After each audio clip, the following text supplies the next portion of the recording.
Hey,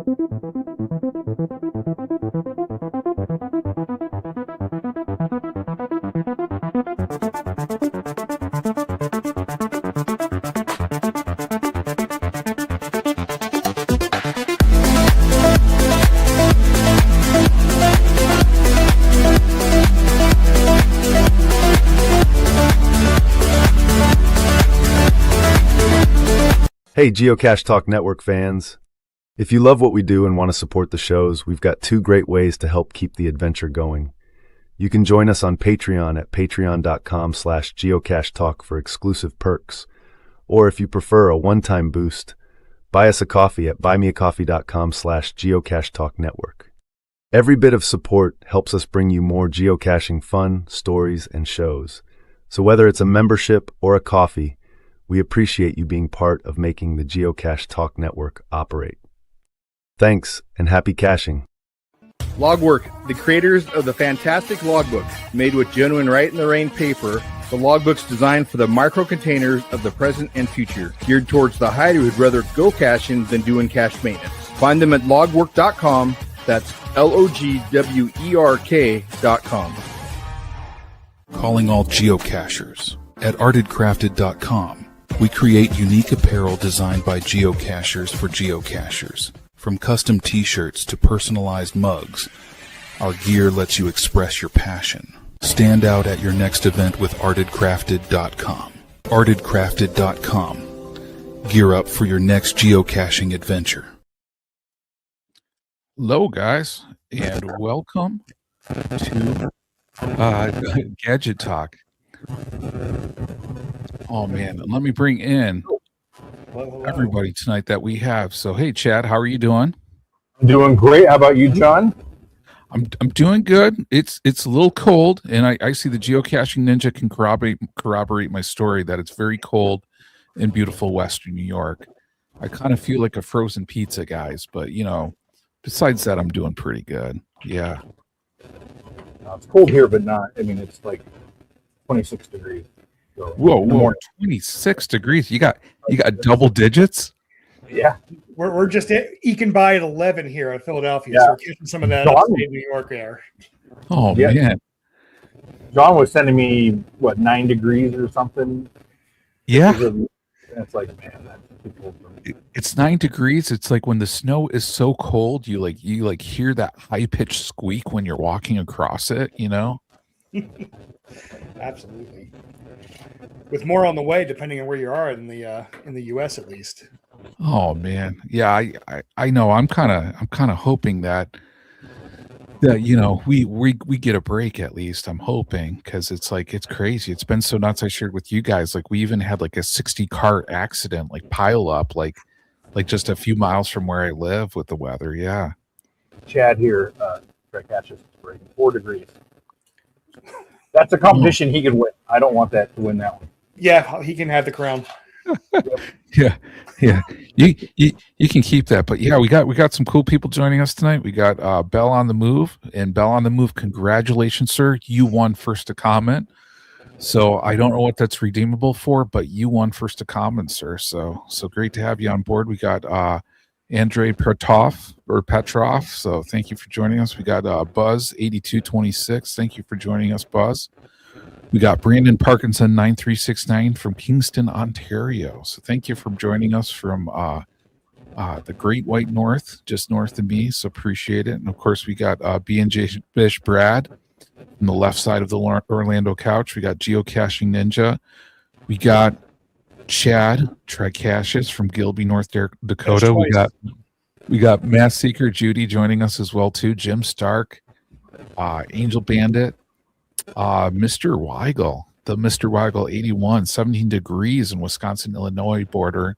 Snow starting to fall with 3 inches expected. Man, I trade you. I take that 3 inches. And yeah, Brad's saying 49 in Orlando, so even cool there. Oh, and we got Nels Bloody Cool who made it tonight. So thank you, Nels, for joining us on here. This topic, so you know. Yeah, absolutely. People don't realize that he actually sent an email in and recommended asking about 3D printing. So we're like, oh, that's a good idea. It's a good topic. Yeah, I know a little bit about 3D printing. You do? You've done it before? Done a couple prints. You kind of sound like this is 3D printer like people 3D printing anonymous, Chad, where you're like, I've done it like once or twice. Like, I don't know. I don't have problems. I don't like order a new 3D printer like every year or a couple months. You do it to be helpful because so many people need the things you make. So you just, you don't want to say no. So you need to have more printers. So you have more capacity to print all those things. Yeah. Yeah. Why would I want to wait 2 days to print something when I can get it done in hours? Exactly. True. Need more printers. True. Yeah. We got Just Ducking Around joining us too, who's building a 3D printed gadget while watching. So that's pretty cool. We got Lori from the Seaback Tribe joining us as well too. Dana P763. So thank you for joining us. We got Katie Lynn joining us. Dina from Rochester. Thank you for joining us, Katie. And I got your message. I will get back to you. I promise. And we got Nicole B Genius joining us as well too. And Tamara Burger. So we got a great group here tonight, guys. And B Genius is ready to get her gadget on. And Chad, I just got a comment, Chad. Your mic sounded a little bit lower than before the show. Oh, I might be able to up it here too. Yeah. Yeah. Oh, and we got Houston, Texas, Dave as well too. So good evening, all. Thank you for joining us, Dave. I don't know much about this mic, so. Oh, that sounds better. Is that better? Yeah. I haven't used it for a while, this mic. Yeah, that sounds good. Okay. That sounds real good, Chad. But Chad, I heard this thing that Cache Fest Savannah, the GC code is live now. It is. We are live for Cache Fest in Savannah. So go on, log your will attend. You're going to stump me here. I got to go on my phone here to get the GC number. Oh, it got up on the screen. Oh, there you go, right there. Thank you. So yes, it is live. Savannah, Georgia. It's going to be amazing. July 11th is going to be the mega. And then, of course, as all the other Cache Fest, we'll have events going up to the mega. We'll have we're going to bring back the Great Gadget Build-Off this year. We'll do the Interactive Adventure Lab, as well as all the academies. So and the Vault Hunt, the Vault Key Hunt. So it's going to be fun, just like all the other Cache Fest. So if you think you'll attend, then log on there and go on to the site and log your will attend. Yeah, that's really cool. I just pulled this up right here for everybody. So yeah, for our audio listeners, GCB FDWB for Cache Fest Savannah on here. And really from here, Chad, like you were saying, I mean, the best way for people to find out, get the latest updates is to log their will attends, right? Because that way they'll get all the information as soon as it comes out. And I heard a rumor that the Cache Fest Vault is back too. Is that true? Yeah. We've had the Vault every year. We have the Vault, so we'll be back again this year.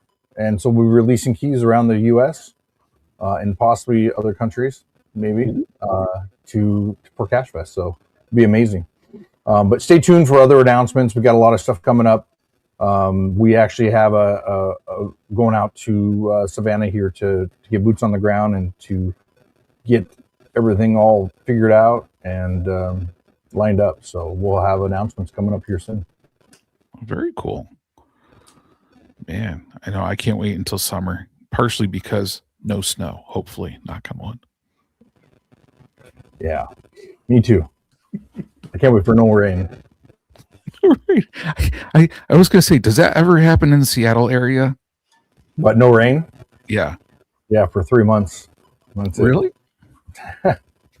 Seattle is amazing in the summer. It's the most beautiful place you can go to. I mean, everything's green and blue skies. You got the mountains with the snow.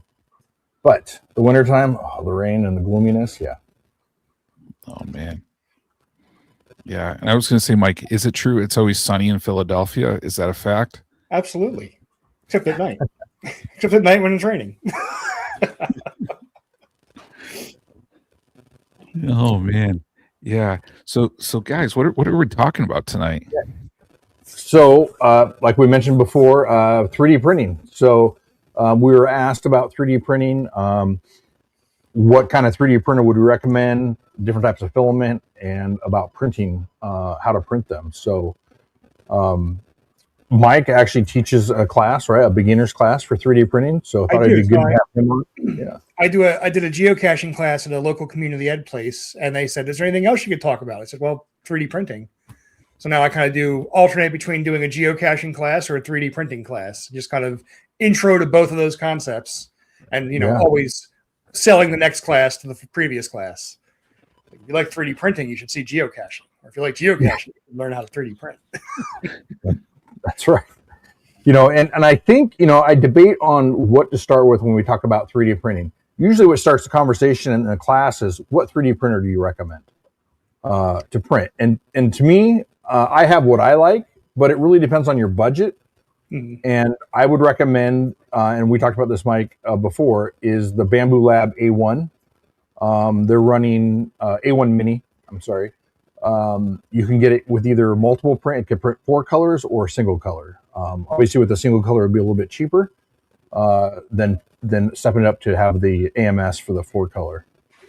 Absolutely. I think one of the benefits you have with the A1 is it's affordable. I think right now it's $220, and they do lots of sales where they'll drop it down to $180, $150. So it's affordable and it's upgradable. So if you're just kind of tentative, you're a little nervous about 3D printing, you can get this, have a really functional machine, and not break your bank and be like, I just blew $1,000 on a hobby that didn't take. And if it does take, you can upgrade it. You can buy a multicolor feed system. You can buy a more deluxe multicolor feed system. Or you could say, you know what? I love this. I'm going to sell it because it holds its value really well. And I'm going to upgrade to something bigger, like a P2S or an H series printer, also from Bamboo. Hashtag not sponsored on that. It's I wish. I should buy stock with them, actually, but yeah, really. Oh man. Well, and I'll tell you guys, it's funny that we mentioned this one because Bell on the Move, he says he got a Bamboo A1 Mini for Christmas, and he's saying it's very easy to use, and they're loving it. Oh, it's a great little workhorse. Again, just to get started, to get a feel for the hobby, and it can print decent things too. Like it's just because it's small doesn't mean it's not capable. Right. And that's one of the downsides on it. People ask me is the print bed size is 180 by 180, I believe. So the print bed size is the size that you can print, the sheet size. And Mike happens to have. Oh, you have a mini too, right? I have a mini. So that's the mini bed. And this is the bigger Bamboo bed for comparison. Okay. Mm-hmm. So this bigger one is roughly 250 by 250 or 10 inches by 10 inches. And you can see that this one's closer to about 7.5 by 7.5. Yeah.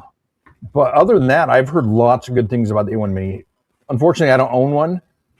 So I don't know a bunch about it. Now, it is a bed slinger, correct? Yeah, it is a bed slinger. So it will. Here, you know what? I have a little handy cam here. Let me see if I can go over to the printer. Okay. And now when we're talking about bed slingers, what it is the bed actually moves front, forward, and backward when it prints versus the other printers where it actually just the print head moves. Yep. So on this printer, you'll see it slings the bed. So this goes back and forth. This goes up and down, and then this moves left and right, and that gives you your axis of movement for the print. On these larger, like cabinet printers, they call them Core XY sometimes. What moves is this. This moves back and forward, left and right, and then this moves up and down. The biggest benefit you'll see is that the bed slingers are a little cheaper, a little easier to work with. The Core XY are great if you're doing really tall prints. So you imagine if you're printing like a plastic pencil and the bed's moving back and forth, the taller that gets, the more it wants to wiggle and vibrate. Whereas if it's a Core XY, it's sitting on top and it's just going up and down with the print. So it can build up real easy without falling over off the plate. Right. And that's the issue with the bed slingers. And that's where you add, and we were just talking about that, just adding a brim around the print. So it's adding an extra, it pops off at the end, but it adds a little bit extra area of print, a footprint to the print when you're printing it. So hopefully it doesn't fall over. It allows it to hear better. Absolutely. Actually, let me jump off camera real quick. I have a visual aid that might come in handy a little bit. Okay. And the bed slingers usually require more room forward and backwards to print. So it's harder to have them in a cabinet versus a cabinet printer. The reason why they don't fail as much is because it's just the head moving, and the bed goes up and down, but the head is the one that's moving, creating the motion. So that's the difference in size, and then they come in many different sizes. And again, it all depends on your budget and what you want and how much maintenance you want to do. So there's difference on maintenance wise. So I have a lot of Prusias, and I think I've talked about this before on the podcast. That people ask me the difference between the Prusia, which is a good machine, a great machine, versus the Bamboo, and the differences between a Tesla and a Toyota, right? The Prusia is like a Toyota. The thing will print and run, no maintenance. You don't have to do anything to it. The thing will just print and print and print. The Bamboo is more like the Tesla, where it's high tech, it's super fast and really nice print, but it does require maintenance on it. So if you're not comfortable maintaining it, which if you get a 3D printer, I hope you learn how to maintain it. But you're going to have more issues with the higher tech, the faster printer. All right, my visual aids for future conversation here. I dug out my bag of teaching aids from my class. Okay. Oh, cool. So I've gone as far as I've printed small little representations of like a bed slinger. So there's the bed slinging up and down, left and right. I have my mock-up of a different kind of printer, which is called a resin printer. And that kind of pulls the model up out of a pool of goo or resin. And then there's a really cool one out there that's called a scintillating laser. And that uses a powder medium that builds up. You take out this brick of powder, and inside the powder is the 3D printed object you wanted to print. So those are kind of the three main flavors of printer. But those are the And two those ones more advanced. you can print metal with typically. Exactly. And those are nice. I would love, that's like my dream printer. Yeah, I think they started about 25,000. Yeah. So. There's a 3D printer you don't have, Chad? Oh, yeah. No question. Do you have crazy. room for this 3D printer if you choose to have one or chose to I'll have make one? room. I can add on. I actually have a shop space in the backside that just doesn't have walls. There you go. It's almost as big as this. So it was built and the foundation is all made to have walls put on it. It's just open that was used for like an outdoor entertaining area that I can add walls to if I need to. Anyway, That's cool. Yeah, this is some of the print. This is the material that a SLS or laser printer uses. It is a nylon powder. It is very, very fine, but when a laser hits it, it solidifies into a solid nylon object, which is extremely tough and almost sounds like ceramic when you beat on it. It's very, very cool. Adam Savage had some printed once, and I think it was titanium, and they shot at it with a gun, with a 9mm, and I think I don't even think it dented it. Yeah, I think it was crazy. Wild. I don't recommend doing that, by the way. That's not how you test your 3D printing quality, Chad. You don't take out a 9mm and no. Okay. A little excessive on the stress test, but obviously a much stronger than your typical filament. Yeah. So that's the difference. We have the Prusias, you have Bamboos. There's so many different types out there. I recommend doing your research, but I recommend either Prusia. I actually recommend, my number one recommendation is a Bamboo. If you don't like that, then the Prusia has the core one, which is kind of the equivalent to a Bamboo. It doesn't allow, so Bamboos have AMSs, which is a multi-material system. You can do up to 16 colors. The core one doesn't allow that many colors. And then if you go step up to the H2, you can do 24 colors on the AMSs. So I always phrase them, Chad. I like to think of like the Prusa is for those who know computer stuff, the Prusa is the Linux of printers. It can do whatever you want, but it might take some work to make it do it. A Creality brand printer, which you'll see is their Ender printers. Those are Windows. They're cheap. They work. They're frustrating. And then the Bamboo Labs are the Apple devices, where they've refined the process and gotten it to the point that the hobby isn't the printer. The hobby is printing. So I'm not here fighting my printer. I'm sending what I want to print, and it comes out, and I have my print job. I'm not sitting there calibrating printers or tweaking this setting or tweaking that setting. I'm just hitting print, and it comes out, and you're good to go. And I find the Bamboo slicer is easier to use. It's more user-friendly. But I think it depends on how often you use it. Now, for everybody who's listening, if you don't know what a slicer is the program that actually slices the model up and tells it how to print. and where it's going to print. You can add all kinds of stuff to it. You can add supports and your rafts or your rims, anything like that. But that's the program you actually use to print your 3D model. So user friendly for the Bamboo is super easy. Prusa is not too bad. It just takes a little bit more looking around to do stuff for me. But I also don't use my Prusas very often. I have 3 Prusas. And they are, like I said, if I got to print a whole bunch of stuff, I'll just set them up and start printing. They're not going to win any races, that's for sure. But they'll print for me, so that's good. And then I have 2 Cobra Maxes, which are big. They do 17 foot or 17 inch build plate on them. So they're very slow and they fail all the time. I do not recommend the Cobra Max. It's very frustrating when you're going through a 3-day print and it fails on the 2.5 day and you got to start over. It's frustrating. So, but anyway, and I have a Prusa here, which is the XL. So it's a large format print.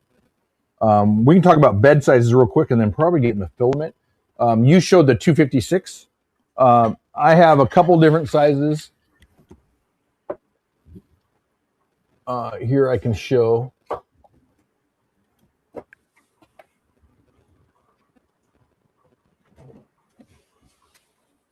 If I can get it off. Too much magnets. Okay. And as Ken's doing that, if anybody has any 3D printing questions, put them in the chat. We're going to star them, and then we'll bring those up. And I grabbed 2 of the Bamboo, or 2 of the...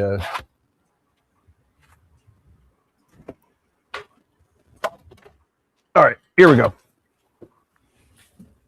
So this is the difference in sizes of the prints. So this black one is the 256, which is the Prusa print bed, or the Bamboo, your typical Bamboo, your P2 or carbon.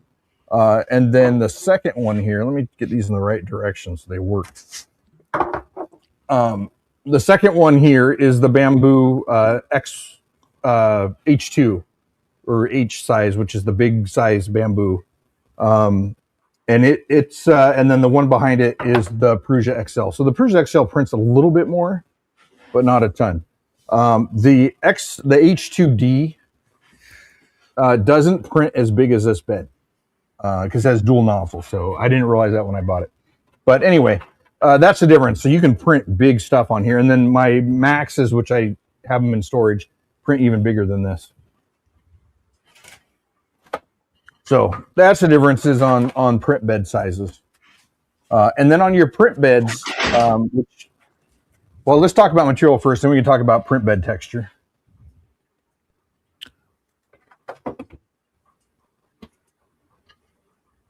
Yeah, we have a few questions in the chat. Okay. So do you want to talk about materials, Chad? Well, yeah. I mean, is that one of the questions? Yeah. The first question that we have started on here is from Andrei Petrov, and my apologies if I mispronounced it, but for our audio listeners, he says his main question is about printing material for caches. Are the printed caches waterproof? And I think this is interesting. I think because Mike has some interesting ways that he does stuff. So what do you guys think on here? So I'm going to say that they can be waterproof. It all depends on the design and the choices you make in the slicer. So keep in mind when you're doing a 3D print, it's kind of like taking a big bag of icing, like piping icing or cake icing, and squirting a pattern and building it up in a consistent loop up and up and up and up. And instead of being icing or fondant, it's melted plastic. So it's never going to get a perfect smush. It'll get really close. There's always going to be microscopic little holes or gaps or ways that water can get in, because water is famously excellent at getting into anything, no matter how hard you try to keep it out. You can mitigate that, though, by adding additional walls. So every 3D print has layers in it. We'll say this is a 3D print. You can see each of these is a layer going up, but you can also make walls, which are layers going in. And then they will work together to interlock and give you that extra bit of impermeability to stop water from getting in. You can also hedge your bets if you would do like a screw container. If you put the screws on the bottom, going in, water is going to flow down over it and not going to go up and into the container. So depending on how you orient the opening of a container can help it be waterproof. And depending on how many layers you print with or how many walls you print with can also help hedge your bets on keeping the water out. And ultimately, you can always get a little clear coat, like a little Flex Seal type spray, and give it a quick coat and really boost it up to almost completely waterproof. Now you can also, I use a lot of times, I go get some rubber seals and I'll put it down on the container. So if you have a little container like this, I'll just go buy a little a rubber O-ring and put it on there to make it a little more waterproof.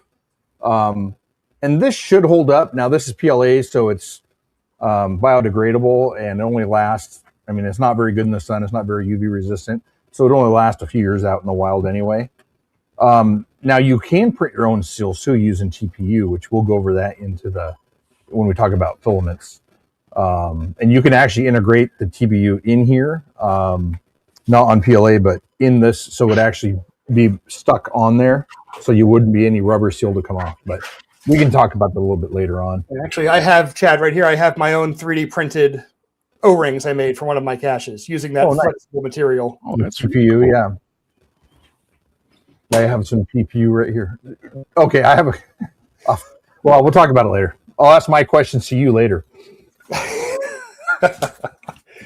There's always questions. I love to learn how other people print stuff. Absolutely. That's the thing. That's the nice thing about the hobby is there's no wrong way to do it. There's only better ways to do something. Right. Yeah. And the nice thing about 3D printing is people can try many different ways to do it too. Like, how many times do you 3D print something or assemble it perfect the first time? You know? Yeah, and some people have different opinions on the infill, what design you should use on it, right? The honeycomb or the there's all kinds of different styles, right? It depends on what you're doing, but ultimately, I think either way for a geocache, it's going to be fine. Yeah, with what you're doing. So, but there's differences in strength on the way it's designed. Like this here, right, is just a standard infill, which is what Mike was showing earlier, right? The other side is sealed, is solid, but this side is the infill on it. So you can have them at different angles and for different strengths and stuff. But that's something we can go over later or another time. We have a bunch more questions in here too, I think. Yeah, we do have a question from Roomba Cats on here. And Roomba Cat says, has anyone used a 3D scanner to copy an object, then 3D print a hidden in plain sight cache? I haven't. I have seen people do it. I do have plenty of hidden in plain sight caches, but not any that I used a 3D scanner for. I'm still looking for that perfect 3D scanner, though. I have a 3D scanner somewhere in the box. I bought it and never opened it. Somewhere around here. So someday I'll have to try that. Yeah, and it's funny because we were talking before the show, like at work, like no joke, last week we got an Einstar Vega standalone 3D scanner. Even I haven't had a chance to play with it yet, but I'm really excited to do that because I'm thinking, that definitely raises some interesting possibilities like this. Even incorporating that into like virtual reality environments as well too. So, and there are some really nice, decent quality 3D scanners you can get with your phone that just use photogrammetry or basically taking a lot of pictures and stitching it together into an object. They can get a little muddy or a little mashed potatoes, but if you stay at it, you can get a pretty clean model out of it that you could, in fact, just print a solid version of when you're done. I tried that program once and I kind of gave up on it, but I get impatient sometimes on that stuff. I was able to scan my mouse really good, but it took about 15 minutes of so many pictures, but I got a good scan of my mouse at one point. Yeah. One I'm going to put in the chat too, if anybody's interested in kind of like scans of real world assets. There is a site too that you can look at. It's Quixel Megascans that you can go in and use. So, I mean, that's one that you can certainly use for like 3D printing or for like virtual reality as well too. So it's cool to check it out if people want to. Great.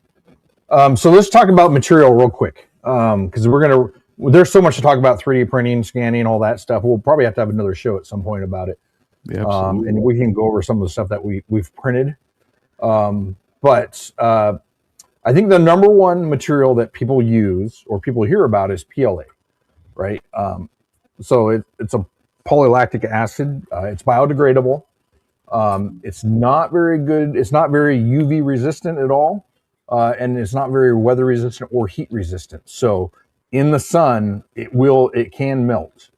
These print at about 180 to 220, I think is what they typically print at. I think the first layer is around 215, 220. So 180 degrees in a car or in an ammo can can happen fairly quick. In fact, I can show you something that I made a mistake on. I printed a filament spool with PLA and put it in my heater for my filament, and it melted. So I learned, and it cracked. So I don't know if you can see that. Ooh, yeah, we can see that pretty good. Yeah, bad idea for heat to put anything in PLA. But the nice things about it is you have minimal shrinkage, and you get good bed adhesion. There you go. Yep.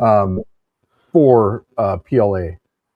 So, and it's so easy to print with, and it's fairly inexpensive. I think now PETG is about the same price. Rough. I think there's a $2 or $3 difference depending on the brand, but I think you can usually get a spool of PLA, which is a kilogram, or I think it's 2.2 pounds, for $15 to $20. And for PETG, it's bigger brother. I think you can go from about $17 to $22. Mm-hmm. Yeah. And so you add anything you want to the PLA there that you want to,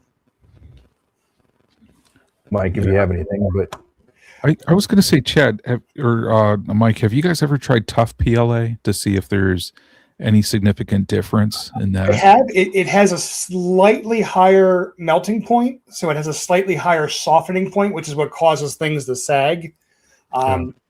Usually it's around 130, 135 is when PLA kind of goes into spaghetti mode, and it just flops. Yeah. I think tough PLA gives you about 5 more degrees. Oh, does it? It's not much. And not, so you're not talking much. It's a few degrees. It can make a difference depending on the setting, but if it's in the sun, if it's in this a cement island or an ammo can that's getting full sun blasted, it's still going to turn to mush after not too long. Yeah. And I think you're talking about tough PLA. I think they call it PLA Plus or PLA Pro as well.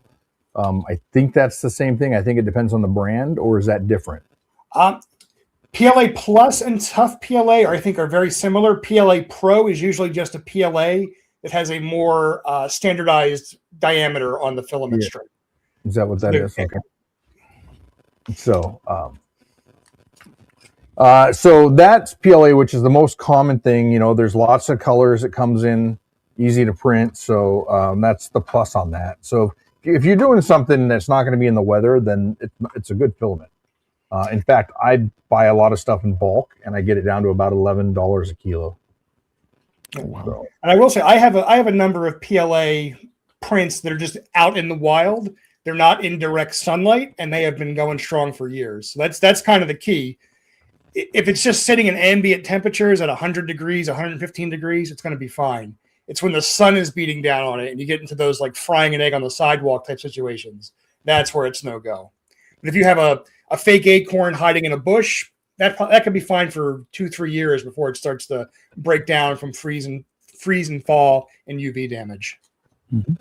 A question came in from Roomba Cat saying, when making tight fit parts for PLA, like small box lids and drawer boxes, will the part start to stick over time? Any creep issues with PLA? Have you guys encountered that? Not that I've seen. I've only seen it when the PLA has gotten to the point of that melting point where it'll deform, and that's not really creeping. It's just the plastic's deformed, so whatever that joint is may not be as accurate anymore. Yeah, same thing. I've not had any issues with that. No. Like I went as far as, you can get pretty good tolerances. This is this thing I printed in PLA. It's a little puzzle box. So that pulls open, that slides, and then out comes the box. And that's lots of moving parts. It's been outside as just kind of a stress test, and it's still rock solid just from sitting in the sun, not direct sun, over the winter and under some bushes I hid it outside just to test it out. But that's lots of moving parts. I was curious how it would hold up. It's pretty good overall. No complaints. Yeah, and John, your cache that you have out there, the Sasquatch monitoring station, that's all PLA. Yeah. And I figured that's okay because it's not going to be exposed to sun. Right. And it's not, I don't think it's going to get much heat in the woods on it. So, No, and that's in a one of those like Harbor Freight cases as well too. So, I mean, really, that's pretty waterproof. And yeah, it's in the sun, outside of trees. If you're snowmobiling in beautiful Western New York right now, you can probably find that if you really want to. Otherwise, I wouldn't recommend hiking to it. But yeah, Mike, you usually use like PLA in your what can I fit in an ammo can like type of approach, right? Exactly. And my philosophy on it and what I've seen is if you have an ammo can, you're probably not leaving it in a parking lot. It's probably under a bush, it's under a log, it's in the woods, it's not in direct sunlight. And I even went last summer in Philly here when it was about 100 degrees out. I did a little experiment and I put an ammo can in direct sun on my deck with a temperature probe inside, and another one that I hid in my backyard under some yard waste and some bushes. Let them sit out there for about 9 hours. I opened the ammo can that was sitting in the sun getting blasted. It got up to about 130 degrees in the can, and the PLA was definitely deformed. It hadn't melted. It hadn't gone to like a puddle, but it was a little droopy, like it got microwaved. The can that was sitting hidden, perfectly fine. No issues whatsoever. Yeah. So just keeping it in some shade can make that 30 degrees difference in temperature. Because I think the can that was hidden didn't get any warmer than ambient temperature, which was about 100 degrees that day. But the can sitting in full sun on the deck got to about 130, and we saw a little bit of sagging in there. Interesting. Well, that's good to know. And I think really when we come to PLA too, and you guys let me know what you think, is PLA really the gateway filament for people starting to 3D print? Yeah. Absolutely. Because you can... we're talking about outdoor things like geocaches. You can just make fun things as well. And when it comes to, that's where PLA is king, is for making the fun things. I like everything up there is all the fun thing. I have so much stuff, and 90% of the stuff I print is PLA. There's a little Cthulhu dice tower in PLA. Mm-hmm. There's anybody who's watching Fallout. There's my fusion core in PLA. Again, they're sitting on my shelf. They're fun. They're little widgets. They're wet, nothing special. They're not getting baked in the sun in the parking lot. They're, safely on my shelf with something cool. Or what I did this past Halloween is I actually went online and found a bunch of fidget clickers and toys. And I printed a bunch of small little plastic toys out for Halloween in case there were any kids that might be, too young for candy or didn't like the candy I had, or just to hedge my bets against the price of chocolate. They're a pretty big hit. And then whatever's left, I can use for swag for geocaches. Very cool. In regards to filament too, just finding our way, posted this comment in the chat. PLA doesn't last well in Arizona. So, I mean, the same thing you guys are saying, like Mike, you put out in their sun, but he says, but PET G survives nicely. Absolutely. All of my birdhouses that I do in PET G because they're going to be on a tree and there's no guarantee the tree is going to shade it. It could get as much sun as, the aforementioned parking lot. Right. So PETG is our next one we'll talk about. So again, the best thing about that is you have a higher temperature melting point on it. So it does a lot better. It's UV resistant. And so it's resistant to the heat. So the bad parts about it is with PLA, you can print on your print bed and it sticks very well. PETG can shrink and deform if you don't have a good adhesion on your bed on there, or if you have temperature fluctuations. If your bed doesn't keep a consistent temperature, it will shrink when it cools down. So that's one thing you need to look at. And I know some people say it strings more. I think that has more to do with your nozzle, your temperature on your nozzle, tuning that. But that's PETG is a much better system or a much better material to print anything that's going to be outdoors in. Absolutely. And again, it also comes in colors too. So that's PLA, that's PET G. So the color choices are still there too. So you can, I know I was saying the PLA is great for widgets, but the colors are there for the PET G prints as well. Yeah. And they're going to hold up so much better outside, especially if they have, moving parts like we were talking about. Yeah. And just to tell everybody too, when you get a material, you do have a shelf life of material sitting on your on your shelf, right? Especially if it's open. So don't buy a whole bunch of filament thinking that you're getting a good deal on it if you're not going to use it, because it will go bad, especially if you open it up in the temperature and in the air. PLA will get very brittle and break. So just to think about, there are different ways you can do to dry that up, and we can talk about that a little bit later. But PETG is the most common material to use. Yeah. And Andre brings up a question coming back to PLA a little bit and contrasting the different types. So he says, what if I print a mushroom with PLA? How long do you think it will survive under a tree away from the sunlight but exposed to rain and moisture? Couple years, 3 years probably. Yeah, I'd say I have. So this one here, I did in PLA. It's younger brother or older brother, I guess, has been hiding since 2022 on a bush, and it's perfectly fine.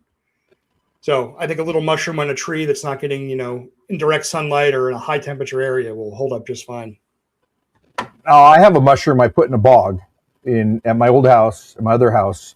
I have a giant koi pond with bogs, and so I put a big mushroom there probably close to 4 years ago, and it's still there, but it has discolored. It has sun bleached.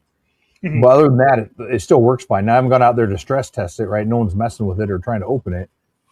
It may break if you try and do that, but it lasts. And the key thing too is if you have a 3D printer and it breaks, you just print another one. Yeah. It costs pennies to print it, so why not just print it if it breaks? That's why I have so many of these spares laying around. If it breaks, I got one right here to replace it with. I always print an extra one every time I'm printing and I get my design down, because you never know what's going to happen. And we've got the files backed up and you can print real quick. But the cost of the print is so low that it just might as well print one real quick. Mm-hmm. And now the other thing now I use a lot of is called ASA. So ASA has an even higher temperature, higher UV resistant, and it's also fracture resistant. So it actually flexes more than it cracks. So it will bend and stretch more than it will crack on there. So it's better than PETG. The only thing is with ASA or ABS, which is the best one you could get, is you need to vent it. So the fumes that's coming off of there is not good to smell, so you need to have it in a vented room. Absolutely. Yeah. It's going to smell. It's going to give that stereotypical smell of melting plastic when you print with that. You don't want to be sitting in the room with it. Same as resin printing. You need to have vented rooms. Yeah. Jim brought this up too, because really we're saying with resin and PETG, but we're saying for PLA, do you really need venting for PLA? I would say no. As long as you're not hovering over the print and inhaling all that good smell as it prints, you're going to be fine. If you're in an average room with average ventilation, PLA, you're going to be fine. PETG, you might want to crack a window. But if you go to ASA or ABS, you absolutely need to vent it, because you'll pass out from the fumes or get ill from the petrochemicals in the air. And it depends on the machines too. The H2D actually has filters in it. And it has fans, so when it's actually kind of cool when you turn it on, these vents open up for the filters and all that stuff. So, but I don't know if it fills out ASA. I don't smell, and I've never smelled anything with PLA really, unless you get like right up to it, or PETG. Yeah, PLA. If you're using an open air printer, you can get a small little sweet smell sometimes, but that's only occasionally, and usually when you're just first warming it up. And nice thing, we're talking about the X1 and the P series behind you, Chad. Yep. They all have these carbon filters, which help kind of minimize smells from like PLA or PETG. Not good enough for ASA, but it's a good way to kind of keep the air clean without having to start buying air purifiers and the such. Yes. I don't know if the P2S has that. I think it does. But anyways, that's another printer that we have. So. And we can go over printers and costs and stuff later on. Now TPU is one thing we talked about, right? That's a thermoplastic. You showed it. It's like a rubbery material. You can actually print shoes with this, and people do it all the time. They print their own Crocs. It's actually a big thing right now online to do. So here's a typical plastic print. and here's a TPU print. So it's just squishy, soft, cell phone case type rubber versus, your hard plastic. Yes. So now some printers won't print TPU. So just because you buy a printer doesn't mean you can print all this material, right? Because some have to have special nozzles to print them. In fact, my H2 won't print it on one nozzle. Will not print TPU. It will only print it on the right nozzle, not the left. So you need to look at that. In fact, when you're buying your printer, maybe look into what material you want to use and make sure it'll print it. Now, I think everything prints PLA, PETG, and I think it will print ASA, but TPU requires something different. Yeah, because it's so elastic. So when it's pulling the string off the spool, it can stretch, and that can change the flow rate. So only certain printers can handle that kind of printing. The A1 Mini actually can do TPU. It can't do carbon fiber though, because it has a brass or a soft steel tip, and a carbon fiber style filament would just chew right through it. Yeah. Now, in regards to TPU, Roomba Cat's brought up in here, and you were talking about it a little bit ago, Chad, for UV stable filament. For items like clue windows, solar cells, like etc. Is TPU like ASA UV stable? That's a good question. I might have to Google that. I would. I don't know either. Rubber. I don't know. That's a good question. Okay. It can be hard to get a clear print out of any of these filaments. So, UV stable is the one question, and getting it clear enough where they can actually work for a solar cell cover would be a different one. Yeah. Yeah. I've never thought about that. So. Yeah. Well, hey, point for Roomba Cats for stumping us so far, right? Yeah. It says it's not inherently UV stable. Okay. It does exhibit some degrees of UV resistance, but so I would have to say no. Okay, so really ASA would be more UV resistant or stable compared to TPU. It's also extremely thermal stable too. So if you were to leave an ASA print in your car, you would come back to exactly what you printed, and it wouldn't be melted or deformed or otherwise harmed by high temps. And when you're looking at this material, you can't see the difference. You can't physically see the difference in the material. Unless you're talking about TPU, right? Then you can tell the difference. But between PLA all the way up to ABS, I mean, it all looks the same, except for the smell and the fumes that it puts off that you don't want to smell. So now if you go to resin prints, then those look completely different. Yes, and it takes these big jugs of goo to print resin. These also smell like melting plastic. So this you would want to vent. Resin is not good to smell. In fact, you should have it vented. There's some links to canister, some not. I don't know. It depends on who you listen to. This is resin printed, and you don't see any build marks. You see how it's shiny and smooth. This is all resin printed. So, yeah.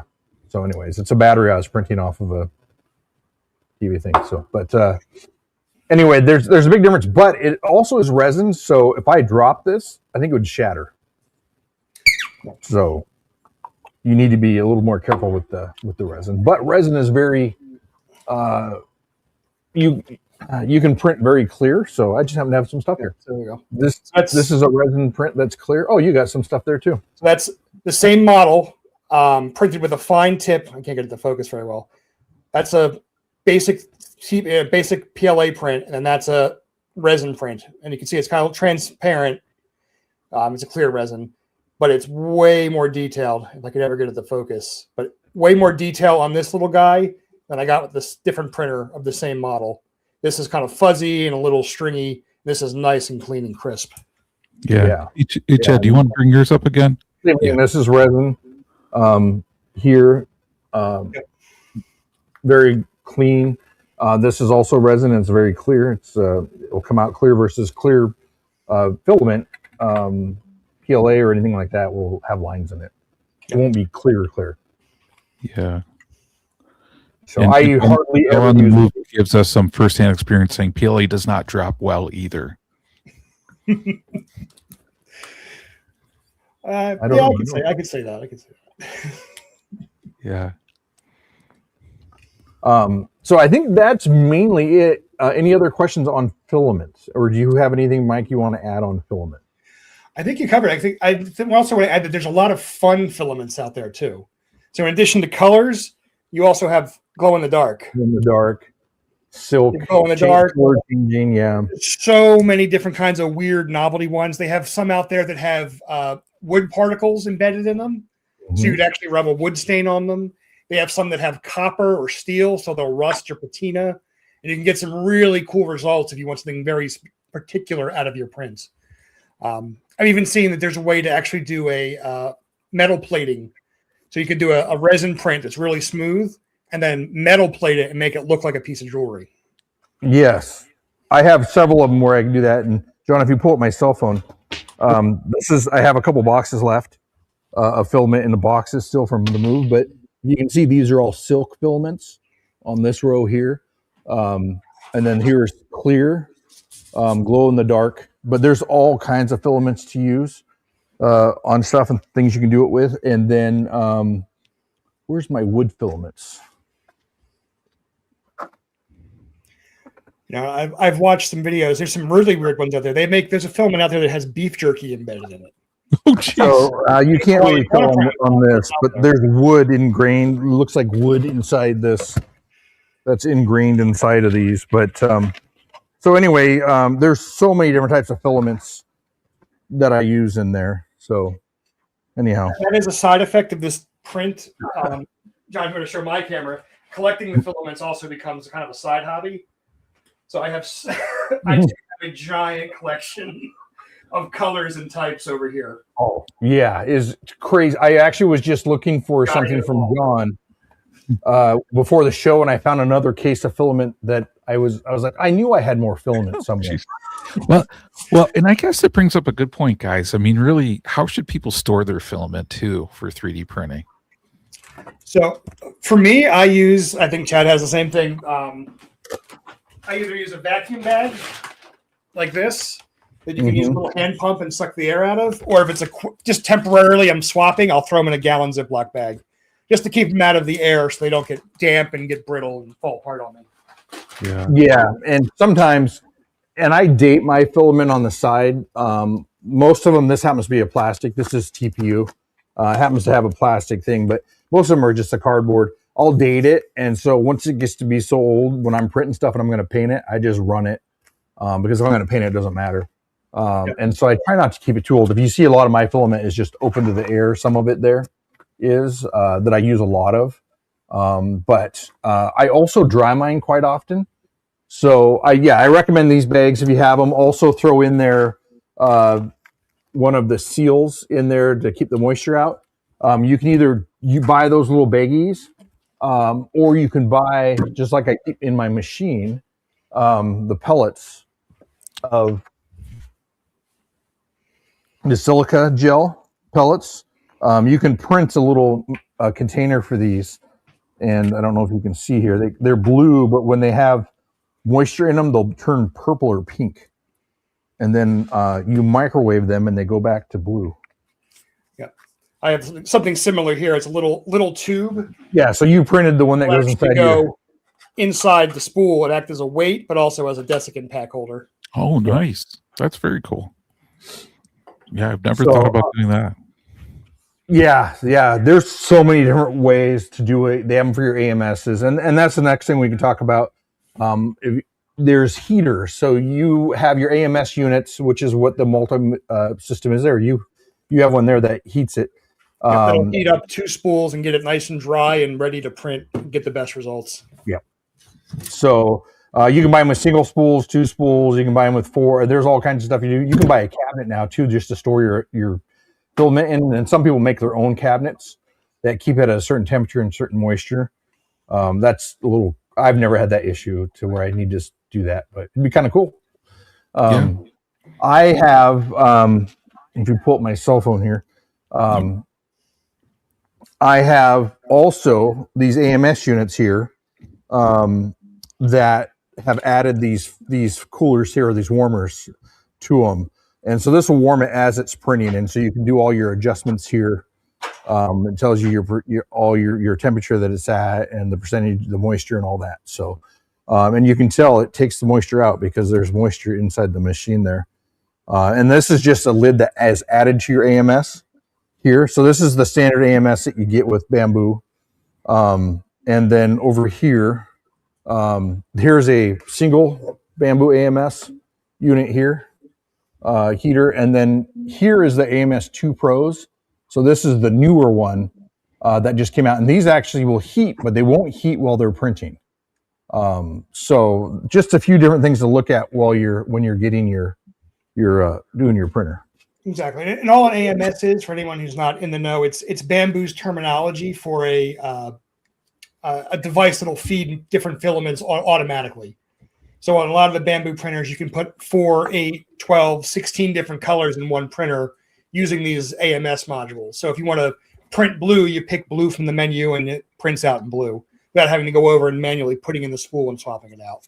Oh, it's so nice. I can run 24 colors on that one. So 24 spools. You never have to go change your filament out if you don't want to. It just picks the right color and runs it. So That's you have awesome. the benefit, like you were saying, if you leave the print, if you leave it out in the AMS, it's going to be fine for a good while. So you don't have to worry about bagging it or vacuum packing it.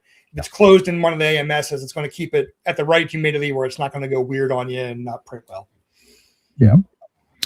Yeah, we have a few other questions that came through too, as well. And I'm trying to look through, kind of figuring out a sequence on them. But let's bring up this one. What glue other than super glue would you recommend for gluing PLA parts? E6000.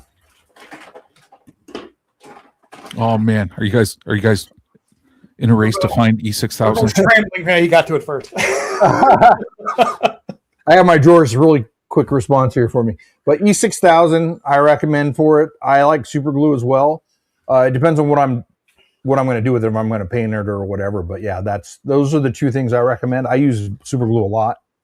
I'd say I found that super glue is good if something isn't going to move, like you're pushing a magnet in and you want the magnet to sit. Super glue works great. Yeah, something might get movement or twisted or torsion. The E6000 is a little more elastic, so it won't pop loose or break on you. It has a little bit of stretch to it. Whereas super crazy glue or cyanoacrylic glue is very brittle. Yeah. If you twist it, it's going to crack and break and pop out. Yeah. Mm-hmm. Yeah, and another question came through too from Brandon Parkinson 9369, saying, "How can you reduce the visible layers on the finished print and make them smoother?" Your nozzle tip size is the best way to do it, and then finishing it off. So you can go and talk a little, Mike. I'll grab a print. Yeah, so what Chad's saying exactly, you can do different nozzle tips that'll fit on the printer, and they're smaller. The smaller the tip, the finer the print, so it'll reduce those layer lines. You could smooth the surface with something called ironing. And ironing is basically taking the hot nozzle and it runs back and forth across the top of the print and puts a little bit of material down to make a nice smooth finish. But ultimately, if you want it to be really smooth and really slick, the best thing to do is to get like a spray primer that has some filler in it, and then sand it down. Krylon makes a really great one that I've used. And you give that 1 or 2 coats, sand it, 1 or 2 coats, sand it. You'll have a really smooth print result out of that. Yeah, so this here is printed with a smaller nozzle as well. Let's see, it will focus better. But anyways, you're always going to have a build line, right? Your layer line on it, but depending on your nozzle size, that will change what it looks like. But most of my stuff, let me grab this thing here. I just use sander filler primer. I've even used resin. Sorry, I'll get in the camera here. I've used resin and sanded it, and it looks completely smooth. I have seen a few people online. They'll take UV resin, the kind you would get at the craft store, and you just put the smallest little dot and you brush it, and then you use the black light to harden it, and that'll again fill in those layer lines. So when you paint it, it'll look really smooth and really slick.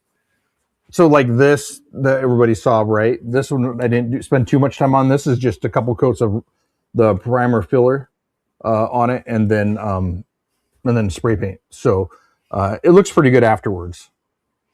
on that. But I've gotten them looking to where you can't even tell it's a 3D print. Yeah, it's a little bit of post-processing where you fill it or sand it or paint it can make something go from looking like a plastic toy to something real, like the screen container there. Yeah. And then the screen container, when you see it and you see those marks Chad put on there to like age it to make it look like it was like used as well too. Yeah, weathering. Absolutely. Yeah. Look at my Fusion Core has all the rub marks from when you put the in and out of the power armor there. I got to print one of those tonight before I leave. That's awesome. Yeah. Hey, we have another question too from Brandon Parkinson. Do you guys print files you find online, or do you design your own? Yes.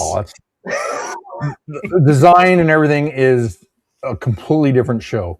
Now we use different machines. I use a very simple design program, Tinkercad. Mike, I believe you use 360, right? Yeah, I use Fusion 360. You can get a free license for it for personal use. So anybody who wants to tinker with it, you can. Entirely self-taught. That's why the amateur is before the Gadget Geocache is there in my moniker. Not a pro, but very easy program to learn and kind of build your skills up and up and up. So like I said, these are some basic things that I designed 2 years ago. And then that puzzle box is a few months ago. And of course, all my little birdhouses and things that I'm always cranking out for our friends at Cachecraft. Yeah. And maybe for a show coming up soon, we'll be back on and maybe we'll show how to design something on both Fusion and Tinkercad. Fairly basic stuff. Fusion, I would love to get a copy of Fusion. I'd never figured out how to do it for free, and I didn't want to pay the crazy price that they don't make it easy. You have to dig around to find the site where it's like, personal license. They don't want to make it clear that you can get it for free, but there is a way to find it. Yeah. So. But yes, that we'll have to do that for another show because that can take a whole show on designing and how to do everything. So, but there's so many files for free online. There's a good app you can use that actually searches 4 or 5 different programs. So there's Thingiverse, there's the Bamboo has their own Maker World. Printables is Prusa's. Printables. There's several different ones, a lot. And this one program I have searches them all, and then you can just go down there and usually are downloaded for free. And there are tons of geocache design out there. So I have some of my stuff up there. There's a guy out there I talk to online. He goes by 3D Cache Architect. He has some really cool designs.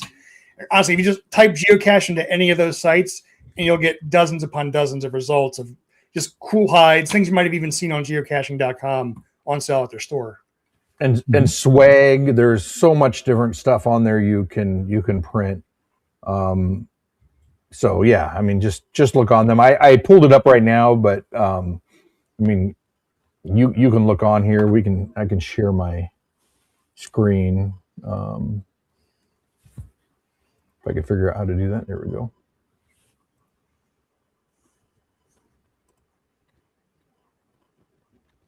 So this is Thingiverse. And so you can see this is a log type of cache. So you just go up here, type geocaches. There are these containers here, which I print and give these things away all the time. In fact, that's what this is right here. Sometimes there's no point in reinventing the wheel, but sometimes it's fun to build your own. It's funny that owl geocache that's right under that pop-up I've seen that on the HQ site, a version of it, I should say. I don't know if it's that exact. Yeah. Oh, interesting. And a lot I'll design on my own. I've talked to HQ about they buy them 3D printed from people, and I'm like, why don't you just buy your own 3D printer? And their warehouse, the guy can sit there and just hit print and then work and then take it off. So anyways, there's so much stuff on here to print that you can do. And then a lot of people will share their files. So anyways, this is a double cap. So your soda bottle, 2-liter bottle, whatever, your 16-ounce soda bottle cap, you print this and you have 2 caps that go on there, and that makes a really inexpensive, cheap. And I bet you that cost 15 cents, if even that, to print on your printer. I mean, it's Absolutely. So inexpensive. I mean, I can shamelessly self-promote my Maker World site just to show this kind of stuff that I have up. But you can go ahead if you want. It's not shameless. It's great. I've never even looked at it, so now I'm curious. But anyway, yeah, absolutely. So it's fun to create your own. I have a lot of fun designing it, but sometimes it's just easy to just want to print what someone else made. Absolutely. I mean, this is the kind of stuff I have up on mine. I have a bunch of some non geocaching stuff, but there's the red puzzle box I showed a few minutes ago. There's the Braille geocache I did for the show a few months back. There's all the 3D models I just showed off to demonstrate 3D printers. There's a template for my gadget lid design. So it's a blank template if you wanted to take it and remix it, if you had learned your Fusion 360 or your Tinkercad. And just other stuff. There's the birdhouse right there, and a few other ones. I'm gonna have to follow you on here. Yeah. And the added benefit with this site for the people uploading their designs is you get points. I have to ask this: what's that proton? What you doing there on the proton pack? That is it's a hanging cleat, so it's a little cleat that can go on the wall, so you can hang it flush. Oh, okay. Oh man. Yeah, good question. Well, and I just want to put those out there, guys, for everybody. I mean, like, if you just got a 3D printer, download something from one of those sites and print it. You know, I think, at least for me, I found that's the easiest way to get into 3D printing. Don't think you have to design something right away. Absolutely. You know, I didn't try and design a cache for the first year I had a printer. I was just having fun printing stuff and fighting my old 3D printer, which was a little temperamental.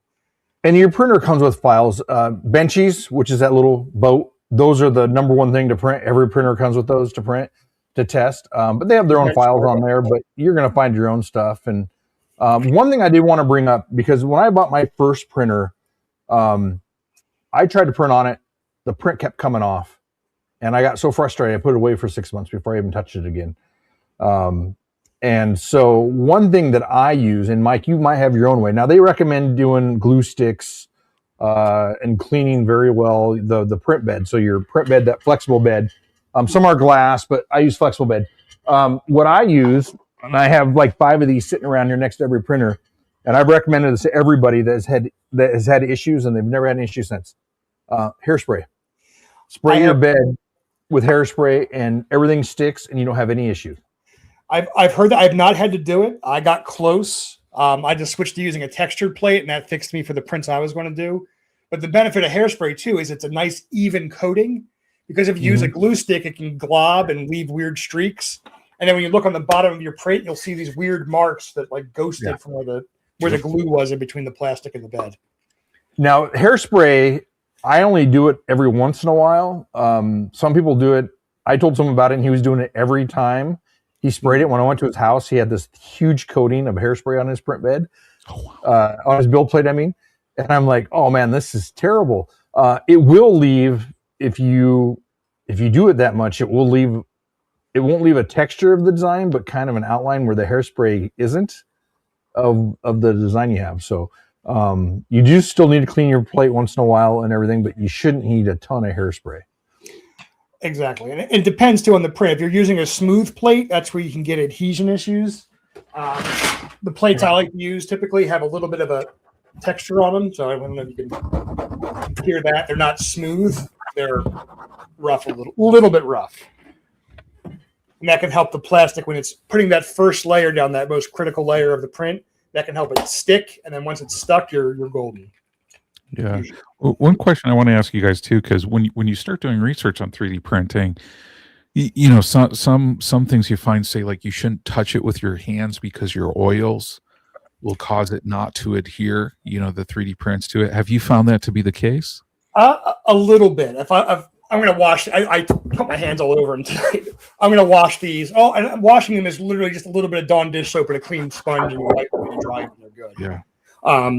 For the most part, if you brush your finger on it, you're not going to do it. If you're rubbing on it like that to try and get something off, then you're kind of greasing it up, and you're going to have a little bit of a slick spot there. But again, cleaning it is literally the smallest drop of Dawn dish soap and a wet sponge, and you'll clean it up and let it air dry. Yeah. The other thing too about build plates, you can get different textures on them. And I was just looking because I have carbon fiber look. So if you want to have a carbon fiber look, there's one with these swirls on it. There's all kinds of looks you can get, and I have them all. I don't know where they're at because of the move. I have so much stuff still packed. But there are different designs you can get on the build plate, so you don't just see either the smooth or the textured. look. Let's see. I don't know if you can see it on this. This was, you might be able to see the little bit of a sparkle pattern on there. And that's pushed into the plastic by the build plate. So it's like a little holographic laser effect. And that's just the texture on the build plate, which I think is what you're referring to. John. Yeah. So it looked like a carbon fiber texture or a swirl, or there's all kinds. So, yeah, fireworks, starbursts, any kind of design. I recommend textured. I think textured looks so much better than smooth when you're printing stuff. And usually when you buy your printer, you can add that. Some printers come with them, but you can add that as well. Hey, one question we received too, guys, is from Roomba Cats. Are the downloaded files STL files that you're getting from like Thingiverse or Maker World, or are they other extensions? Usually STL files. Usually STL. Bamboo has been using, it's called a 3MF file. And the biggest difference there is an STL file is just a 3D object. A 3MF has details about like filament color or AMS choices and things like that can be saved in the model. I think you can also save creator data into it as well if you have a tool. So those are the most commons are going to be STL and 3MF. And you can change on your slicer. You can change basic things on it, like sizes. You want to change the size of it. So if you had this, you want to make it 5 times bigger.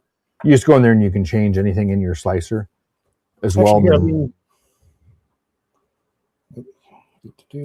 Yeah, and as Mike's doing that, I know we got a few other comments that could be helpful for people. Bell on the Move says the Bamboo app has endless free prints, very easy to use. Maker World's very nice. That's the Bamboo site. It's called Maker World. And they also have a lot of options in there on designing too as well. If you go over to the Maker World site, there's actually an area you can actually design a lot of your own things. Like the other day, I showed John this here a little bit earlier. I was just messing around, but I think everybody knows what a light box is. So a box that lights up behind it with the LEDs. I made one for Geocache Talk. So it's a box with LEDs in it, and then it lights up. And this is something, and you see it's textured, but this is something I made really fast on the Bamboo or Maker World website. Yeah, very cool. And I know Just Ducking Around just wanted to share too about SolidWorks. SolidWorks for makers is cheap too, great 3D design software. So that's certainly another option for people too. Absolutely. It's another great one. I know I work at a university. It's another program that a lot of designers are using is SolidWorks. So I shared an image of a screen of my slicer. So the slicer Chad mentioned earlier, this is the tool that'll let you prep the print. So this is one of my gadget lids on there. Again, I have no shame. So that's my gadget lid, put onto the plate. I hit slice, and that'll actually bring it into this view, which is actually going to show you all the layers of the print when you go down through it.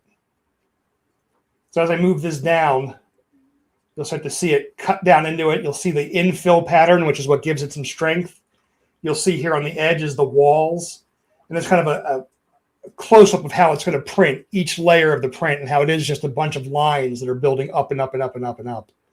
And how you can modify things. So if I wanted to add strength, for example, I could go over here and turn it from 15% infill to 50%. And then I'll reslice it, and you'll see that grid pattern got way smaller and got a way denser build quality or way denser infill pattern in there. I can turn the walls up, which will give it more external strength. And you'll notice on the side here when I slice it, now there's 10 yellow lines there because the walls are 10 layers thick, which is about 2 millimeters, I think, when it translates out. This is also where you can modify sizes too. So you can go in here and say, I want this to be super giant or super tiny, and go anywhere in between or in any dimension in between and really warp it or stretch it. So you could find a print online and like, I want it to be bigger. Well, you can make it bigger. You can stretch it 20% bigger, 40% bigger, 38.92% bigger, and make it whatever size you wanted it to make it. You can definitely customize it to fit inside something if you need to. Absolutely. So, and this is the slicer software. As you'll see over here, here's the choices for the filaments I have loaded in my printer right now. This is actually the preview for the slicing. If I was printing, actually if I'm not printing, I could hit preview and peek inside my printer right now and see what's going on. So if it was printing, I could see, checking on the printer remotely with the app and keep an eye on it. Oh, have you seen? You don't have the new ones. These new ones are like an R2D2. They make different. Have you heard that? They make different. So when you start them up, they make a certain sound. When they start printing, there's a certain sound. If there's an issue, it's a different sound. And I've gotten to learn the sounds that there's something going on, or it's out of filament or something. So it also sends me a text message as well every time there's something wrong. But so you do have to understand Droid, you're saying? Yeah, it's kind of fun. So anyway, yeah. So and remember, when you're like what Mike was showing there, you're adding your wall thickness, right, and your infill. That's going to add more filament. It's going to take more time and cost more money. Again, the cost is not much there, but sometimes when some people are in a hurry to print stuff. It's just going to add more time. Yeah, and ultimately, visually speaking, you might not. These are dramatically different prints. This one's 1 wall, 1% infill. This is 5 walls, 50% infill, and they look the same. Now, this one's a lot heavier because I can feel it, but visually speaking, they're just 2 white cylinders. So really, any of that infill or pattern is only going to give it strength and weight. It's not going to make too much of an impact on the final appearance of the print. Now, if you're building something that go underwater, you're probably going to want to have 100% infill, which is going to go 99.9% or maybe 99% on bamboo. Because that's air inside there. So if you're trying to make something sink, it's not going to sink when there's air in there. So exactly. So that's 25%, for example. That's 10%. That's 25% of the same pattern, and you can see how much denser it gets. So all those little gaps are air, and if it's going to go underwater, you don't want it to float. You want to minimize that kind of stuff. So I make a lot of droids, and the joints are bolted together. And you adjust them depending on the pose you want them to have. And my joints, I make the 99% infill, because if I do the 10%, then it just smashes the plastic together and cracks it. So that's why the joints have more of an infill, because it's more solid and has more strength. Yeah, and if you really get into printing and you really get fancy, you could even adjust it so certain parts of the print have more walls or more infill. So it's like, I want this to be strong, but this can be a little weaker, and you can really start playing with settings in there. Yeah. Question for you guys on here too, because if you're designing a print for the first time, do you usually go with lesser infill to see how the print turns out? Yeah. So what I'll do is I'll usually print it in PLA or a cheaper filament. I don't care what color because I'm testing, and I'll do way less infill, way less walls. I might even use the tool to take a chunk of the print and only print part of it. So I'm saving time to see if something fits together or moves correctly. So you can use that same slicer software to slice the piece into random chunks and then print the chunk you want, so you can see if the screw fits or the pieces slide together the correct way without having to waste 5 hours printing the whole thing to find out, it doesn't work. Yeah. You raise a good point too, Mike, because if you're printing something that's much bigger, like a droid, or something else, you can slice that into smaller pieces that you print and then assemble together. It's not like you have to have a 3D printer the size of a room or Chad's shop. Absolutely. So I showed this little resin figure earlier. Someone online I've seen on Instagram is printing a 12-foot tall version of this little Warhammer figure. So it's 12 feet tall. It's life size for the game. And it is made up of hundreds of just chunks that she cut up and then reassembled once it was printed. Yeah. Hey, Rubicats asked a question. How does the filament bridge the infill gap without sagging? That's another benefit of higher density infills, is it'll close the gap. So when it's bridging, it's called, it won't sag as much. So that's one of the other benefits of a denser infill, is when you're printing, it's a string that goes across, and the longer it goes, the more it wants to droop down. So the infill will help that on the top surfaces. Also, if you add walls, that'll cover over. So the first layer may droop, but if you have 2 or 3 walls, it'll fix itself on subsequent levels and fix it up overall. So what we were talking about, and we can share my screen here. Let me see. We were talking about bigger prints. So this one, my machine will print the whole thing, but if I had a smaller machine, I can actually change the size of this. I can go in here and I can adjust where I want to go ahead and cut this, perform the cut. So say I want to cut it right there. I'm going to perform the cut, but before I do that, you can change your different cut. But let's see, add connectors. So I can add connectors. So if I want to do dowels, right, I can just go in here and add a dowel here and here, and you can adjust the size of the dowel up in here too as well. We'll just go in, but just so I don't spend so much time. And then you can add dowel, you can add a snap and then a plug. You can add all that. The snap's kind of cool because the snap actually has an end on it on one side. So we'll just do one of those each. We'll confirm the connectors and we'll perform the cut. And it's going to add actually the holes on the other side of this. So if we look underneath here, there's holes here that match it. You know, it's easier to see than that is if I just flip it over. So if you have, I have a little apple here that I cut up for the class, and you'll see I did exactly that. So there's a peg and there's a hole that was put into this little apple model I made to show students the slicing differences. But it's exactly what Chad just showed, where it's the kind of the dowel and the rod situation. Yeah. So we'll automatically put the holes and everything in the same spot or the correct spot. So when you put it together, it lines everything up perfectly. Well, ideally. I don't know if I'd say perfect, but it's pretty close. Yeah. We have another question that came in. Do animals chew 3D printed caches? Have you guys ever had animals chewing your 3D printed caches? Honestly, no. I've had them chew my wooden caches, but never the 3D printed ones. I've had my animals, they steal 3D printed parts all the time from me. My cat likes to play with the little plastic pieces that fall out of the printer. Poop. My dogs all the time, they come in here, they have their own door, and sometimes I'll be like, where'd that thing go I just had? And I have to go find them. And see, they don't chew it too much, but they carry it around. So I don't know if it's the smell or something with it. Interesting. So should we talk about the bathroom habits of the printer, Chad? Oh, sure.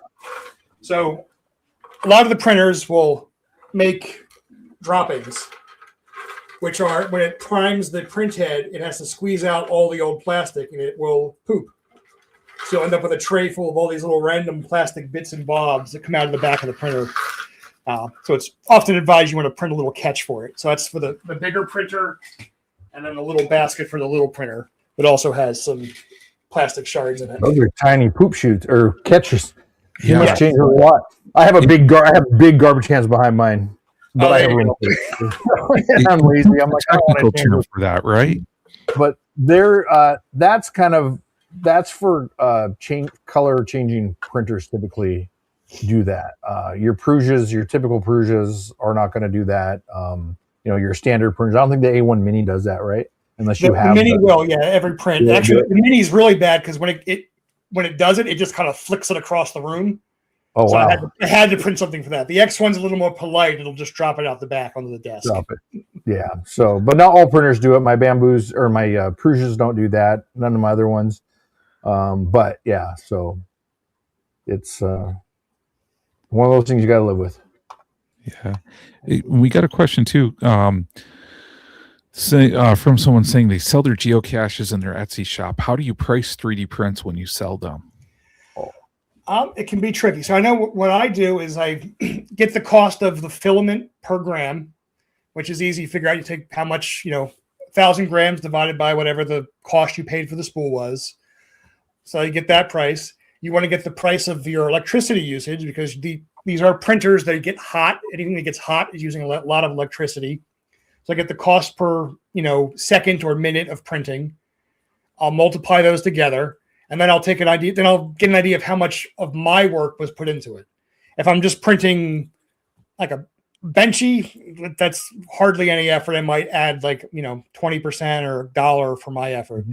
If it's something more elaborate, like a 3D printed birdhouse or something that has multiple parts, and this comes out, and this slides down, and there's magnets. That's a little more labor on my part, so I might be a little more aggressive on my pricing and add 30% or a couple dollars if it's getting excessive. So you just want to make sure that you take into account the cost of your materials, the cost of your electric, and then value your time. If you're going to sell something, you want to value your time and your labor, be it the time you took to print it and prep it, or if you design things off of your store and sell just the 3D model files, how long it took you to design the file too. Yeah. So one thing that helps too when we're talking about the cost of the filament, you add your cost of your filament into your program, and up here, this little thing here, it will calculate it. This costs 34 cents to print. So that's just the cost of the material you're putting your material in. But yeah, you got to figure out your time and all that stuff, and however you want to price that. But usually I take, a lot of companies want to get, 4 to 6x whatever their cost is for printing it is. Yeah, I think when I did the calculation for mine, it's filament per gram is roughly 2 to 3 cents. Electric per minute is 0.0002 cents where I am. So that breaks out to 3 or 4 cents per gram. Wear and tear on the machine. There's all kinds of stuff to add in there. Just like our lasers, when we do laser cutting, we actually add because the laser has a life.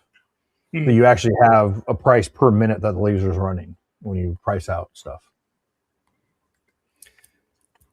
Yeah, a few variables to take into account. Again, at the end of the day, how much do you value your time and your labor? That's kind of the biggest cost variable in any kind of printout option.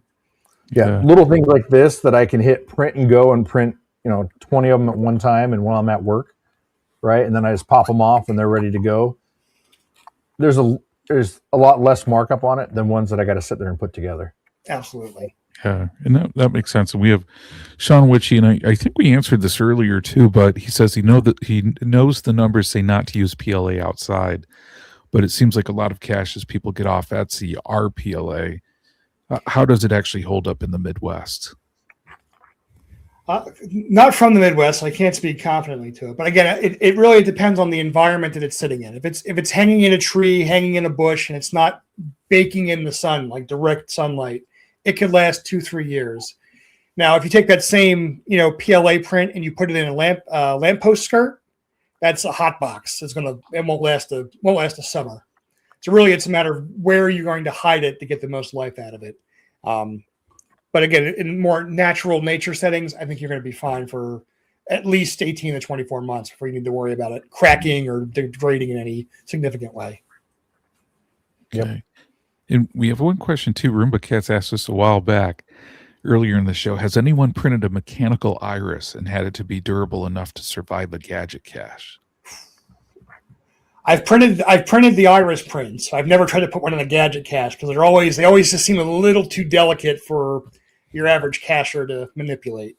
I don't know if Chad has any better luck with that one. No, I don't know if I've even thought about trying one of those, but yeah, cool no, idea. I haven't.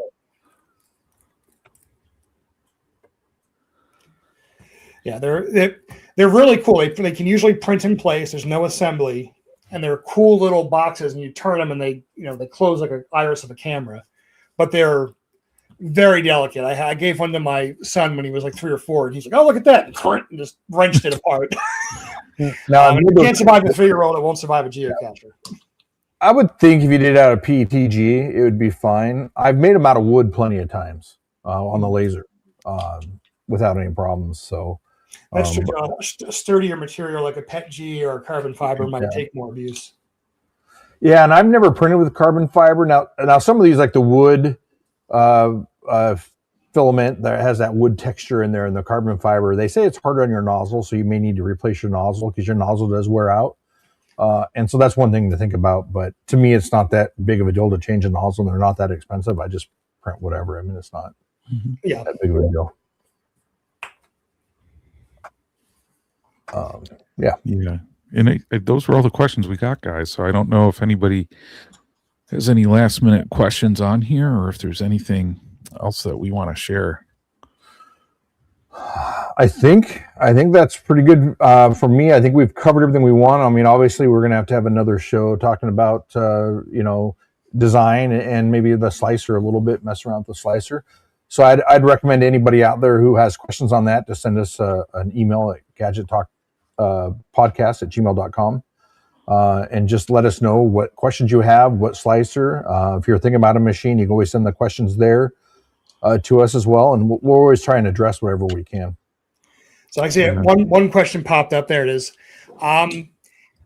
It depends. If it's a normal size container, you can just go to the hardware store and buy some O-rings and they work just fine. If it's a kind of a more unique or esoteric closure point, then it can be useful. The TPU, again, it's going to cost you a few pennies to print one. The challenge of the time would be in designing it to fit the print you want it to fit. But it does give you a little more flexibility. I said the ammo can got to 130 degrees. Metal ammo can in full sun got to 130 degrees after about 4 hours. So I think a galvanized pipe could get pretty toasty. They also fill with water, so that might water cool it too. Yeah, that would be fun. Yeah. It looks like a lot of people. It sounds like Sean. Yeah, got a 3D printer for Christmas. He's thrilled. Yeah, Bell on the Move talked about getting the 3D printer, and yeah, he brings up a great point. He's excited for small toys for swag. That is a very awesome idea. Yeah, that's again, we're talking containers, but the swag possibilities are endless. So much. Now, I know Bell on the Move's caches, and I've seen them. The stuff he can make with that 3D printer for his caches is going to be amazing. I'm excited to see what he's going to make. Yeah, absolutely. And I'll say, anybody here, the show, we're more about, showing off what other people do and getting your ideas. So if you have a 3D printer, you print some caches, you want to come on and show it, we'd love to have a show where people can come on and kind of do a show and tell, as well as if you send us some pictures, we can post it on our Instagram or on our Facebook group too, if you want to show off your stuff. Absolutely. And remember, the other benefit of designing 3D print things is if you put them on these sites like Maker World or Printables, you get rewards if people download them. So so I currently have 650 points on Maker's World, which actually can be translated to a $40 gift card. Well, that's cool. There are people online who have designed prints, posted them online, and gotten enough points and gift cards to buy one of the fancy printers like what's behind Chad. $40 at a time just by posting like, hey, here's my cool traffic cone design.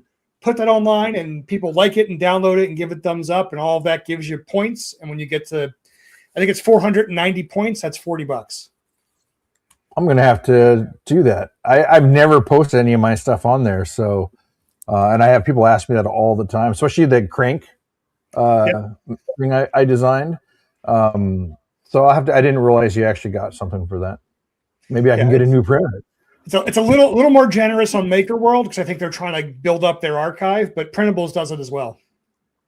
Nice. And I'll say, when you buy a new printer, one of the things I do when I go to it, when I get my printer, especially if it's a new design or a new model, I go on to Maker World and I see what kind of upgrades to do, because people create upgrades for them all the time that are worth doing. Yeah, good tip. And we have a question too coming in Cachecraft that asks this question: what's the smallest a geocache could practically be printed? So I don't like to go much smaller than this.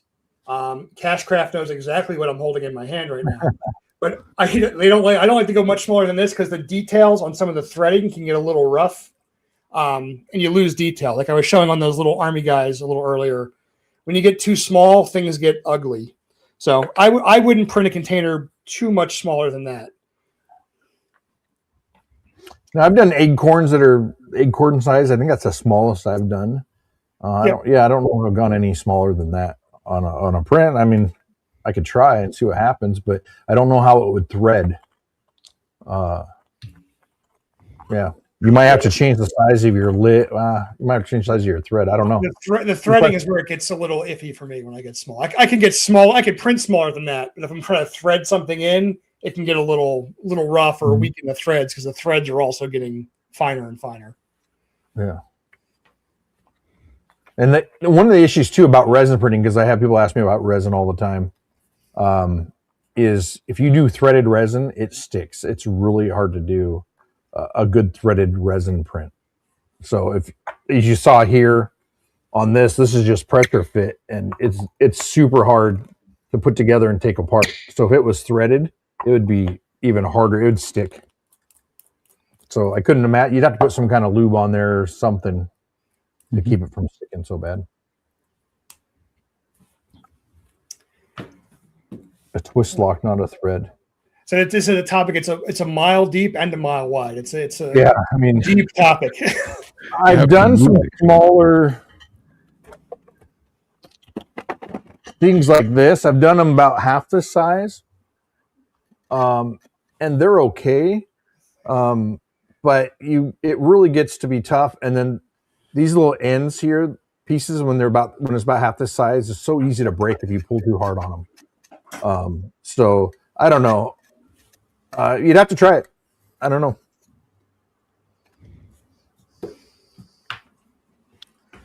Yeah, sounds good. I'm wondering, guys, if we should maybe go around, do any sort of closing thoughts. Go ahead, Mike. Absolutely. I mean, I'd say the biggest thing I could say is don't be afraid of the hobby. I think we opened up with our recommendations. If you think you want to get into 3D printing, I think the A1 Mini is an excellent place to start. You could also even check your local library, your local makerspaces. A lot of places have 3D printers you can use for free or for a small fee, like a library would charge. So you can kind of kick the tires on the hobby a little bit and see if it's something that's, interesting to you enough to dedicate the time and the space to having one in your own home. Yeah. And, depending on what your budget is too, people ask me that. If you're looking at about $500, I would definitely step up to the P2S, which is, you guys can't see it here. It's on my very far end, right down there. It is, let me just switch to my phone real quick. I'll just do this real fast. Take my finger off around the screen. So this is the X1 Carbon. This is the expensive one that has all the fancy LiDAR and all the stuff on it. I bought this when it was on sale for $4.99. The reason why I bought it is because it has the same screen. So you can save your files here and just print from your screen. So you can actually save your files to something you print all the time, you can save it to your printer, and you don't have to worry about slicing it every time. You can just go back and hit print. So the one previous, which was this is the P2S, the P1S actually had an analog little thing that I didn't like. So I would recommend this. If you look at this is the exact same thing as that without the fancy LiDAR, which I never use. I would definitely recommend this for the $500. And they've redesigned it. It has the air filter. It has everything on it. I would definitely recommend that for if you have the extra money versus the A1 Mini. Absolutely. I'd also say if you're feeling confident in the hobby, just go right for that. It's worth the upgrade. Yeah. Yeah. And I think, just to kind of close it out, I just want to emphasize to people, we've talked quite a bit about a lot of different things. You may be feeling overwhelmed and thinking like, oh my God, there's so much to it that this is difficult. 3D printing is not hard by any means. Once you get an access to a 3D printer, and like Mike said, if it's like a maker space and if they have filament or you're bringing filament there, they'll show you how to use it. You don't have to design a print. You can download one from a site. And once you do a couple 3D prints, man, the just everything that it opens up, all the possibilities for you. So my advice would be don't overthink it. Again, kind of what we said earlier, like PLA is a good gateway filament. You don't have to think of right off the bat, like all these other complex filaments. You can keep it simple, do this, open up those doors, open up those experiences. And I think that'll really open up a lot of cool possibilities for you. So let me bring one more thing up here real quick. One thing that I didn't talk about, this is the H2D. So the D stands for dual nozzle. I haven't really covered this printer. This is the big bamboo. This has two nozzles on it here that it prints with. And you could do multiple materials. So you could print with PETG and then TPU as a seal around your printer, around your material, so it's not separate. So it actually would print the TPU on top of the PETG and make that seal permanent so it wouldn't come off or someone couldn't take it off and lose it. So there's a lot of different things to look in at. This machine's quite a bit different. One thing, when I bought this machine, though, one thing I will say is They have the dual nozzle or the single nozzle. The single nozzle prints the full width of the bed. The dual nozzle, because it has two nozzles, prints about an inch short on each side. So if you're looking for size, the D is probably not what you want. But anyway, the entire Bamboo line of printers is popping with new entries right now. There's H2D, H2S, H2C. They all have their own special gimmick or trick. You can put the laser on the Pro, the laser attachment, and it's anyway. One final thing about 3D prints too. So I've been showing some like random shapes here, like this blue shape and this gray shape and this plastic T. If you're curious what any of those are, our friends at Cashcraft are actually going to be showing what they are, I think, over at Bamarama in about a month. So if anybody wants to know what the blue square or the cylinder are, that'd probably be a good place to check those out. Or if you got one of their advent calendars, you may recognize the traffic cone. What's the bottom of the traffic cone? So, well, their logo, but it is just a little novelty cache. Oh, that is so cool. I put it in the middle of the woods somewhere. Exactly. That's so cool. Awesome. So I did a line of novelty caches with them that they're going to be rolling out soon, but I think they're going to have them available at Bamarama if anybody's going to that. Oh, wow. You know, I actually looked at their site the other day, and we're not sponsored by them, but they customize your aluminum and your different caches now. Oh yeah, they did a path tag display for me, and now that's the demo piece, the 2 steps path tag display. I do a lot of path tag displays, which is really cool. Yeah, I do a lot of path tag displays. Those sell quite a bit as well, and customize them. This is the ammo can one, and we customize them. The one that has all the inserts inside. That's a cool one. I like that. Yeah, this is the one with all. It turned out great. Inserts. Like a photo album of path tags. Oh, it's 640 path tags to hold. Amazing. Someone wanted one out of the bigger path tag, or out of the big old ammo can, the 50 cal. But when you fill out with path tags, that thing is so heavy. That's heavy enough as it is. So anyway, but Cashcraft, I like how they're personalizing stuff. I need to make them a sponsor. Sounds good. And it almost sounds like your microphone may be dying there, Chad, too. I guess that's the sign. Yeah. All right. I guess that's the sign. Well, we'll be back next month, guys, and we'll keep everybody posted. Thank you, everybody, for the chat room and for all the great information on here. And I think we had at least one person saying they'd want to appear on a future Gadget Talk to show some of the stuff that they're doing. So if that's the case, again, please email gadgettalkpodcast@gmail.com. But I want to thank everybody, and let's say goodbye, guys, and we'll catch everybody on the next time. Have a good one. Thanks, everybody. Take care.